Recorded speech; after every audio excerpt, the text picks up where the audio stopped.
Lorsque Jésus envoie les 12 en mission, 2 à 2, il leur prescrit de ne rien prendre pour la route. Quand on vient de faire un déménagement pour une nouvelle mission, on comprend l'importance d'une telle consigne.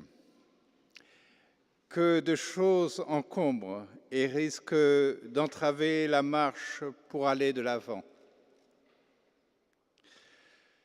Certes, il ne s'agissait à ce moment-là pour les 12 qu'une sorte de stage de quelques jours. Leur envoi, pour de vrai, aura lieu après la résurrection du Christ. Et cet envoi se prolonge jusqu'à aujourd'hui, d'où la célébration présente, dont le but est de signifier la poursuite de la mission des apôtres ici et maintenant en Vendée. Pour revenir à l'évangile que nous venons d'entendre, nous sentons bien que, au-delà des recommandations de sobriété matérielle, Jésus nous invite à mettre notre confiance dans la force de l'Évangile lui-même, lorsqu'il nous envoie en mission auprès de nos frères. C'est aussi, je crois, ce que ne cesse de nous rappeler avec vigueur le pape François pour l'évangélisation de notre monde, souvent trop sophistiqué et matérialiste. Si donc nous voulons prendre part à la grande aventure de la mission de l'Église apostolique, retenons la consigne de Jésus, voyagez léger. Voyager léger pour voyager loin. Pour voyager aussi loin que porte l'extraordinaire projet d'amour de Dieu pour l'humanité, tel qu'il est exposé dans la magnifique ouverture de la lettre aux Éphésiens que nous avons entendue dans la seconde lecture. Il nous a choisis dans le Christ, avant la fondation du monde, pour que nous soyons saints, immaculés devant lui dans l'amour. Il nous a prédestinés à être pour lui des fils adoptifs par Jésus le Christ. Ainsi, il a voulu sa bonté, à la louange de gloire de sa grâce, la grâce qu'il nous donne dans le Fils bien-aimé.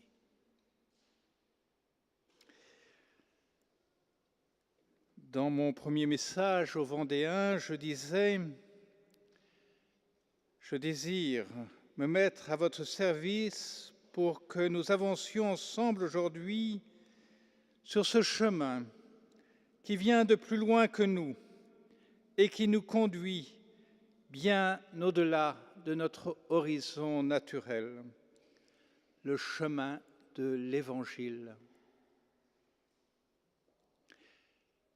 Ce chemin englobe toute l'histoire du diocèse de Luçon, dont vous avez commémoré les 7 siècles d'existence l'an dernier. Et il faut remonter bien avant encore, quand les premiers missionnaires chrétiens sont venus évangéliser le Bas-Poitou.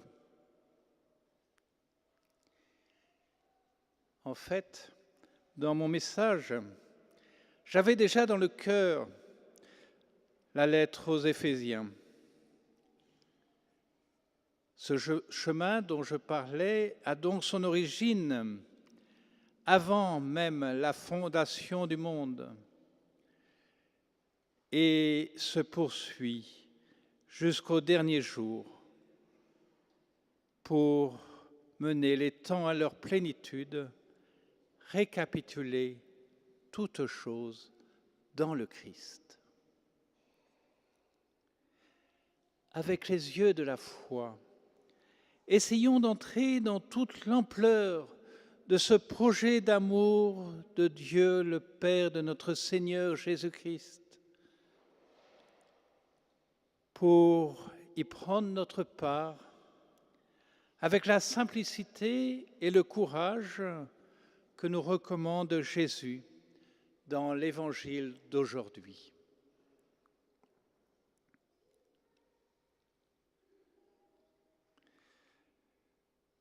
La fin du passage que nous avons entendu aujourd'hui, donc de cette ouverture de la lettre aux Éphésiens que nous chantons et nous méditons bien souvent à l'office de vêpres. Donc la fin de ce passage nous apprend que pour récapituler dans le Christ, toutes choses dans le Christ, Dieu commence par rapprocher deux mondes que tout opposait. Ceux qui, d'une part, étaient devenus le domaine particulier de Dieu, à savoir le peuple d'Israël, et d'autre part, les nations païennes, le reste de l'humanité.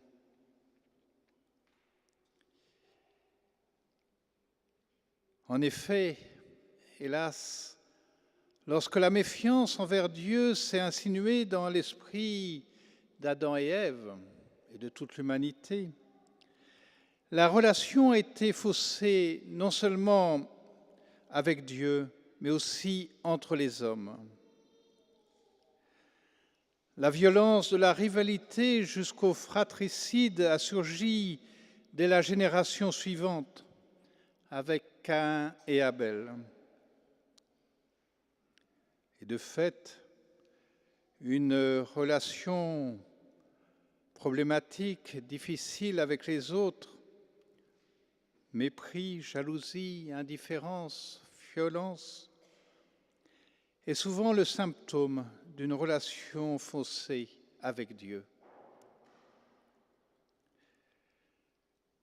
Cette opposition entre les fils, cette rivalité entre les fils se reproduit tragiquement tout au long de la Bible. Jacob et Ésaü, Joseph et ses frères, et on pourrait multiplier les exemples jusqu'à la parabole de l'enfant prodigue.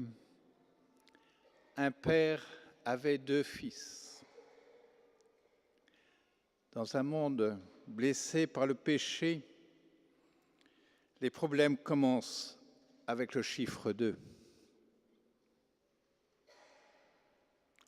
Or, pour vaincre cette violence entre les hommes, Jésus, le Fils bien-aimé du Père, est allé jusqu'au sacrifice de la croix, comme le rappelle un peu plus loin la lettre aux Éphésiens.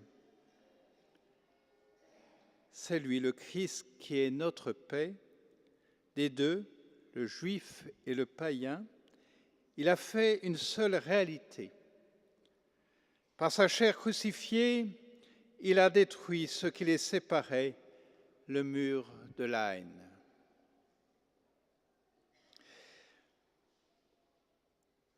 La réconciliation entre frères n'est donc pas quelque chose d'accessoire pour ceux qui veulent vivre la grâce filiale de leur baptême. On ne peut pas se dire enfant de Dieu, fils de Dieu, sans accueillir l'autre comme un frère.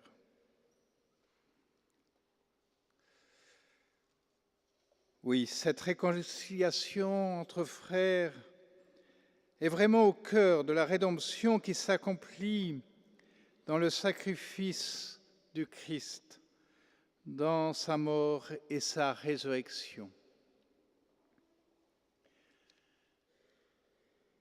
Bref, pour ne pas trop prolonger, je voudrais vous dire, à travers une dernière citation de la lettre aux Éphésiens, ce qui me tient à cœur au moment où le Seigneur m'envoie en Vendée pour travailler avec vous à son dessein d'amour.